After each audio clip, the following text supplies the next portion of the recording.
Assalamualaikum warahmatullahi wabarakatuh. Perkenalkan, nama saya Muhammad Novel Valdi dengan NIM 0815 022 022. Jadi di sini saya adalah salah satu mahasiswa aktif di Universitas Al-Azhar Indonesia dengan Fakultas Ilmu Sosial dan Ilmu Politik, yaitu jurusan Hubungan Internasional atau yang biasa dikenal dengan International Relations. So, ini merupakan tugas UAS saya yang dimana saya akan membahas tentang kesenjangan sosial. Karena menurut saya kesenjangan sosial ini adalah hal yang wajib dikonsen oleh pemerintah karena banyaknya penurunan ekonomi yang terjadi akhir-akhir ini. So, tanpa berlama-lama mari kita langsung aja ke pembahasan yang pertama, yaitu maksud sebenarnya dari kesenjangan sosial ini. Apa sih kesenjangan sosial itu? Dan apa yang harus dilakukan oleh pemerintah? Apakah ada dampak negatif, dampak positif, maupun faktor-faktornya yang membuat kesenjangan sosial ini ada? Oke, saya akan membahas terlebih dahulu tentang maksud dari kesenjangan sosial. Jadi, kesenjangan sosial ini merupakan suatu kondisi di mana ada hal yang tidak seimbang di dalam kehidupan masyarakat, entah itu secara personal maupun kelompok. Ketidakseimbangan antara masyarakat menengah ke atas maupun menengah ke bawah itu sangat sering terjadi di beberapa negara. Bukan beberapa negara, bahkan setiap negara pasti ada dalam memecahkan masalah ini. Kita harus lebih mencari tentang bagaimana cara menanggulangi hal-hal seperti ini, yang dimana harusnya pemerintah ketika mereka ingin concern kepada hal yang lain, mereka harus lebih concern kepada hal-hal seperti ini. Karena dengan adanya ekonomi, dan jika ekonomi dalam suatu negara itu berhasil untuk membuat seluruh rakyat sejahtera, maka dapat dipastikan kalau negara itu adalah negara maju. Karena ya bagaimana tidak, sedangkan semua para warga-warganya telah mendapatkan kesejahteraan, lalu bagaimana negara sendiri tidak sejahtera, kecuali ada beberapa faktor yang lain. Mungkin saya akan langsung bahas tentang faktor pertama dari kesenjangan sosial tersebut. Yang pertama itu ada perbedaan sumber daya alam. Saya jelaskan sedikit. Faktor terjadinya kesenjangan sosial dan ekonomi adalah kekuatan sumber daya alam yang ada di daerah-daerah. Sebab tingkat ekonomi suatu daerah dapat dipengaruhi oleh ketersediaan sumber daya alamnya. Tingkat ekonomi suatu masyarakat bisa meningkat apabila sumber daya alamnya dikelola dengan cara yang tepat. Di sini kita bisa lihat bahwa sebenarnya Indonesia itu adalah negara yang kaya. Indonesia itu diberi banyak sekali berkah amat oleh Tuhan, di mana banyak sekali kebutuhan yang biasa perharinya kita gunakan ataupun kita konsumsi itu sangat amat banyak sekali dan melimpah di negeri ini. Lalu sumber daya alam ini kemudian kita jual dengan negara lain dengan harga murah, lalu kita beli dengan harga mahal, yang dimana hal tersebut malah dapat merugikan negara sendiri, terutama pada warganya. Warga-warga yang mempunyai sumber daya alam di setiap daerahnya itu pasti saling membutuhkan satu sama lain. Tidak mungkin daerah ini tidak membutuhkan barang-barang lain yang dimana barang tersebut sangat dibutuhkan di daerah mereka. Jadi daerah-daerah tersebut akan meningkatkan ekonominya sendiri dengan cara mereka dapat mengelola sumber daya alam mereka sendiri dengan tepat.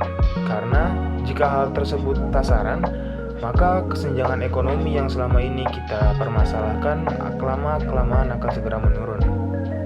Yang kedua itu ada yang namanya kebijakan pemerintah. Kebijakan pemerintah dapat menjadi faktor penting terjadinya kesenjangan sosial. Sebab dalam mengambil keputusan yang dilakukan oleh pemerintah dapat menciptakan kesenjangan di lapisan masyarakat. Misal, kesenjangan di bidang program transmigrasi, di mana masyarakat pendatang akan lebih cepat berkembang dibandingkan dengan masyarakat di asli daerah tersebut.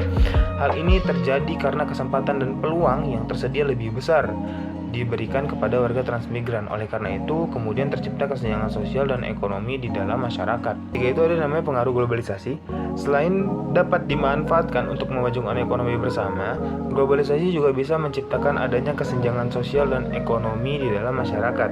Kesenjangan tersebut muncul ketika sebagian masyarakat tidak mampu beradaptasi dengan adanya globalisasi, sehingga mereka akan tertinggal atau tidak bisa mendapatkan apa yang orang lain dapatkan. Nanti terjadi yang namanya iri dengki atau apapun itu, yang dimana itu juga merupakan suatu hal yang sebenarnya pemerintah itu harus concern juga, karena ya namanya warga, iri dengki itu pasti ada. Itu ada kondisi demografis. Kondisi demografis setiap daerah bisa dipengaruhi oleh tingkat pertumbuhan masyarakatnya, kesehatan, pendidikan, dan juga lapangan pekerjaan. Dengan begitu, tentu setiap daerah akan memiliki kondisi geografis yang berbeda-beda. Hal inilah yang nantinya akan menciptakan adanya kesenjangan sosial, sebab produktivitas kerja setiap anggota masyarakat di berbagai daerah itu tentu saja tidak sama. Kelima atau yang terakhir itu ada letak dan kondisi geografis. Umumnya kondisi ini akan mempengaruhi proses pembangunan di daerah tersebut. Umumnya, masyarakat yang tinggal di daerah tinggi akan merasakan kesulitan untuk membangun infrastruktur dibandingkan dengan masyarakat yang tinggal di dataran rendah.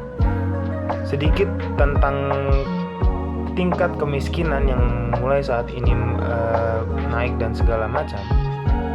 Ketimpangan ekonomi di Indonesia per Maret 2023 melebar dan mencatat rekor terburuk 5 tahun terakhir. Potensi tersebut menggambarkan laju pemulihan ekonomi pasca pandemi COVID-19 yang belum merata dirasakan masyarakat sampai ke lapisan terbawah. Memang COVID-19 yang beberapa tahun lalu sempat terjadi sangat merugikan beberapa masyarakat kalangan menengah ke bawah. Kemarin berbincang dengan salah satu satpam yang ada di kompleks saya. Dia bekerja di salah satu perusahaan yang besar. Lalu dia mengatakan bahwa sebenarnya dengan adanya COVID-19 kemarin itu sangat amat membuat rugi sebagian besar masyarakat, dikarenakan lapangan pekerjaan yang ditutup, segala akses dibatasi oleh para pemerintah. Kondisi itu tercermin dari data profil kemiskinan di Indonesia edisi Maret 2023 yang dirilis Badan Pusat Statistik pada Senin 17 Juli 2023. BPS mencatat tingkat kemiskinan per Maret 2023 turun menjadi 9,36% dari total populasi Indonesia atau sekitar 25,9 juta orang. Angka itu tentu lebih rendah dari angka kemiskinan per September 2022 yang tercatat 9,57% atau 26,36 juta orang, serta data kemiskinan per Maret 2022 yang tercatat 9,54% atau 26,16 juta orang. Kemudian pasti ada dampak dalam hal tersebut. Dalam hal ini, dampak positif yang ada, ketimpangan sosial menjadikan beberapa kawasan memaksimalkan potensi sumber daya serta produktivitas. Dengan adanya ketimpangan dan kesenjangan ini, masyarakat menjadi lebih fokus untuk mengerjakan apa yang mereka punya di daerah mereka, yang dimana hal tersebut tentu saja bisa menambah atau meningkatkan ekonomi mereka masing-masing. Yang kedua itu, ketimpangan sosial dapat mendorong individu agar tidak mudah putus asa dan selalu berkontribusi menuju arah lebih baik. Yang ketiga, kesenjangan sosial bisa menumbuhkan rasa empati sehingga beberapa kelompok membantu demi memperoleh kesetaraan dan keadilan. Dan yang keempat, mengajarkan arti penting kehidupan masyarakat yang beragam. Jadi masyarakat dengan adanya kesenjangan dan ketimpangan ini, mereka mulai saling mengerti satu sama lain tentang apa yang mereka butuhkan, apa yang tidak mereka butuhkan, dan apa yang mereka saling butuhkan satu sama lain. Yang kelima, mendorong manusia agar lebih bersyukur atas apapun yang terjadi. Yang kemudian, yaitu dampak negatif. Dampak negatif sendiri, yang pertama diskriminasi sosial, yang dimana sekalipun kesenjangan dan ketimpangan ini tidak terlalu membuat beberapa orang kesulitan, diskriminasi sosial pasti ada dan pasti nyata dan pasti bergerak dan pasti berkembang biak kemanapun. Yang kedua, ada kemiskinan merajalela, yang dimana emang kemiskinan ini merupakan hal yang tidak akan pernah hilang dari negara ini, karena ada beberapa peraturan-peraturan yang dimana hal tersebut tidak sesuai dengan apa yang diinginkan oleh masyarakat itu sendiri.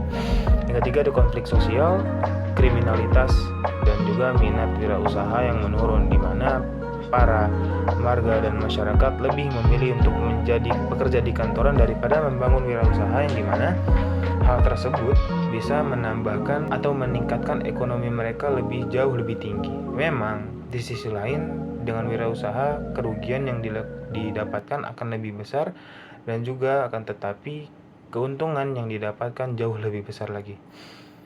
Mungkin sekian dari saya tentang kesenjangan sosial ini. Oke.